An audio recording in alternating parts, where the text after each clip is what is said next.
Picture this for a second. You've got a narrow, sun-scorched channel of water connecting the Persian Gulf to the Gulf of Oman. At its absolute narrowest point, it's just 34 kilometers wide. I mean, on the grand scale of our planet, that is practically a geographical rounding error, right? Yet this tiny V-shaped funnel in the ocean literally dictates the heartbeat of the modern global economy. Welcome to this explainer. Today, we're going to be looking at the Strait of Hormuz, but we're not just looking at it as a body of water. We're looking at it as ground zero for a massive, unfolding shift in global power dynamics. So let's just dive right into the scale of this. 20%. That is the staggering percentage of the entire world's daily oil supply that has to pass through this single 34-kilometer bottleneck. Every single day. Think about that. If you drive a car, if you buy groceries that get delivered by trucks, or honestly, if you use basically any product manufactured with petrochemicals, you are entirely reliant on the uninterrupted flow of traffic right through this exact strait. The stakes here are absolutely not just regional. They are absolute, and they impact literally every single market on Earth. And that brings us to the core question of our explainer today. We are witnessing a radical transformation of international waters. So what actually happens when a local military force decides to just construct a de facto, unsanctioned toll booth right smack in the middle of the world's most critical economic highway? How exactly does the entire global supply chain react when the fundamental rules of maritime navigation are suddenly rewritten by one single regional power? Section 1. The new toll booth, redefining maritime control. To really grasp the sheer scale of this disruption, we have to look closely at how Iran's Islamic Revolutionary Guard Corps, the IRGC, is systematically changing the physical and bureaucratic boundaries of the strait. What's absolutely fascinating here is the phrase complete crescent, because this isn't just some chaotic, disorganized naval blockade. According to an IRGC officer cited in regional reports, Iran has actually redefined its zone of control into a vast, complete crescent. They are actively, physically reshaping the maritime map. Any vessel that wants to cross this crescent must now submit to a brand new, highly formalized management system. Let's break down exactly how this new system works on the ground, or, well, on the water. Think of it like a highly militarized highway toll plaza. First off, vessel operators are instructed to contact approved intermediaries who have IRGC connections, and they have to submit full documentation. We're talking cargo manifests, crew lists, final destinations, the whole shebang. Second, the IRGC Navy conducts their own geopolitical vetting and sanction screening, and right now they're heavily prioritizing oil shipments. Third, if a ship is actually approved, they receive a specific clearance code. And finally, upon approach, the ship is hailed over VHF radio, they're verified, and they are assigned an armed pilot boat to physically escort them through a very specific, tightly controlled corridor around Rock Island. Now, to understand the mindset driving this entire operation, we've got to look at the regional media's perspective. A recent broadcast on the pro-Iran channel Chokepoint TV actually celebrated this new reality. They proudly stated, and I quote, "Here we are the kings, we will decide the system of the world." From their viewpoint, this is a monumental, historic victory. By forcing international shipping to literally ask for permission to navigate a globally recognized strait, they view this as successfully neutralizing U.S. and Israeli influence in the region. And make no mistake, this localized control is being heavily monetized. We're seeing reports of massive transit tolls being levied against certain vessels just to bypass the blockade and secure that armed escort. Some ships have reportedly paid up to $2 million for a single passage. And crucially, this is a really important detail. These payments are notably being settled in Chinese yuan, completely bypassing the US dollar and traditional Western banking systems entirely. Section 2, the vetting and the queue, the cost of waiting. But what happens to the ships that haven't paid up or just haven't been cleared yet? We're shifting now from the administrative side of the toll booth to the stark physical reality out on the water. And it's basically a massive holding queue that is creating a staggering financial hemorrhage. When we pull up live tracking data from the maritime intelligence firm Windward, we uncover a deeply tense picture. The central Keshem-Larek anchorage is physically locked up with ships that have gone dark. That means they've turned off their tracking transponders while they sit and wait. Take the vessel Hemuna, for example. It's been stuck in a continuous stationary posture for over 63 days, just sitting there, totally paralyzed. And the cost of all this waiting? Demurrage fees, which are essentially the penalties for a ship being delayed, are piling up at roughly $60,000 per day per vessel. And this, brilliantly or maybe terrifyingly, illustrates the catastrophic scale of the corporate losses we're dealing with here. Because it's not just the $60,000 daily delay fee. Take the vessel Barzin, which is stranded off Bandar Abbas.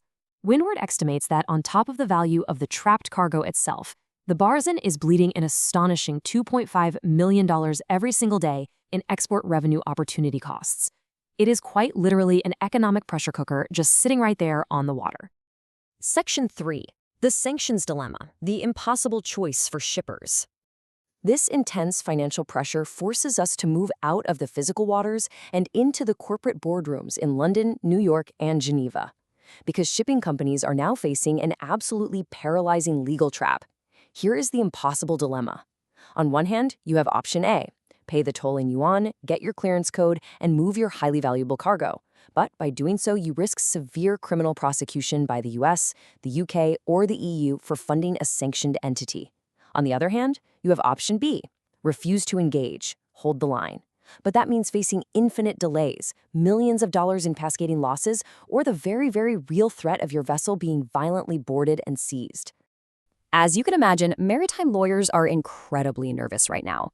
Claire McCluskey, a sanctions expert formerly with the U.S. Treasury's Office of Foreign Assets Control, spells it out perfectly. The IRGC is designated by the United States as a foreign terrorist organization. Paying them a transit toll isn't just some regulatory slap on the wrist. It is legally considered providing material support to terrorism. That carries the full weight of criminal prosecution. So you can see exactly why these multinational companies are terrified to make a move either way. And pro-Iranian media is strongly suggesting that this system of control is only going to expand. Recent broadcasts from Haqiqat TV are now claiming that the IRGC intends to apply this exact same toll booth logic to the digital world. Yeah, they are talking about demanding royalties from tech giants like Google, Meta, and Amazon for the massive undersea internet cables passing right through their waters. They're openly threatening to sever $10 trillion worth of digital infrastructure if these fees aren't paid. They're even boasting that this leverage will cause global currency crashes, specifically predicting a collapse of the Indian rupee all the way down to 150 against the US dollar. Whether it's just aggressive rhetoric or an actual roadmap, the ambition of this localized control is incredibly vast. Section 4, the energy food price cascade, the macroeconomic shockwaves. Okay, let's zoom out to the global macro level.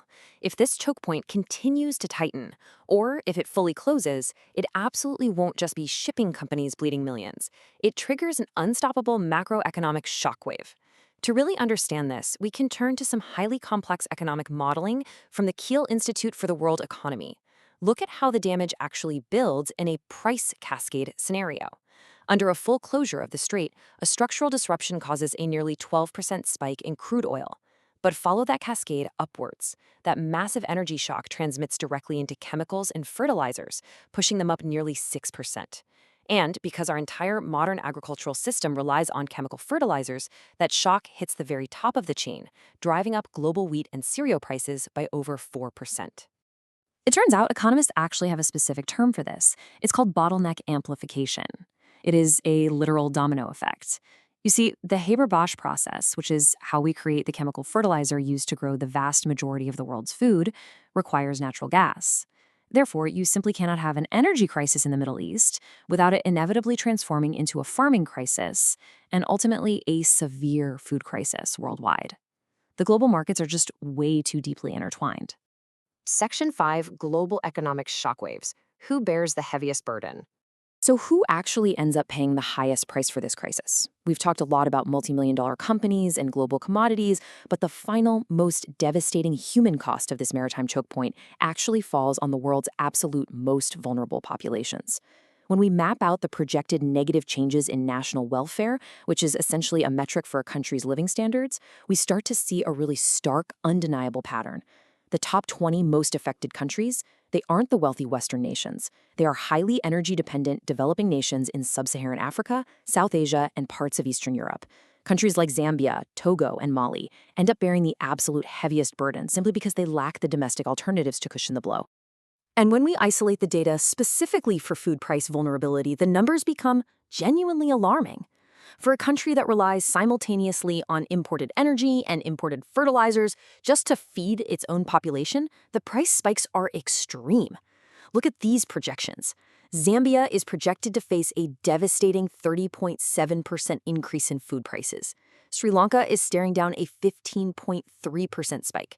Just imagine your grocery bill jumping 30% overnight.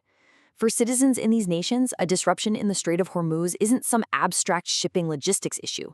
It is a very real, immediate threat of severe hunger and broad economic destabilization. Which brings us to the most vital takeaway of this entire explainer.